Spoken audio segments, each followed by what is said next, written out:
एहतसाब अदालत इस्लामाबाद में ठट्टा वाटर सप्लाई रेफरेंस में सदर मुमलिकत आसिफ अली जरदारी की जानिब से सदारती इस्तिस्ना की दरख्वास्त दायर कर दी गई है। आपको अपडेट कर रहे हैं। एहतसाब अदालत इस्लामाबाद में ठट्टा वाटर सप्लाई रेफरेंस में सदर मुमलिकत आसिफ अली जरदारी की जानिब से सदारती इस्तिस्ना की दरख्वास्त दायर कर दी गई है। मजीद जानते हैं डॉन न्यूज़ के नुमाइंदे उमर बढ़नी से। जी उमर, अपडेट कीजिएगा। जी बिल्कुल, एहतसाब अदालत के जज नासिर जावेद राना ने सदर मुमलिकत आसिफ अली जरदारी और दीगर के खिलाफ ठट्टा वाटर सप्लाई रेफरेंस की समाअत की। दौरान समाअत सदर मुमलिकत आसिफ जरदारी की जानिब से सदारती इस्तिस्ना की दरख्वास्त अदालत में दायर की गई।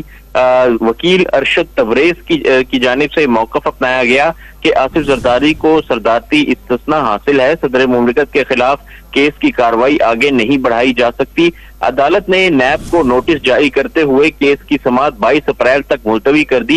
इस हवाले से आपको बताएं तो मुल्ज़िमान में साबिक सेक्रेटरी एजाज अहमद खान, अली अकबर, एजाज मेमन भी शामिल हैं, जबकि अली अकबर अब्रो और ख्वाजा अब्दुल गनी मजीद, मनाहिल मजीद, अब्दुल नजीम भुट्टो और दीगर भी इस रेफरेंस में मुल्ज़िमान हैं। जी बहुत शुक्रिया उमर बढ़नी अपडेट करने के लिए।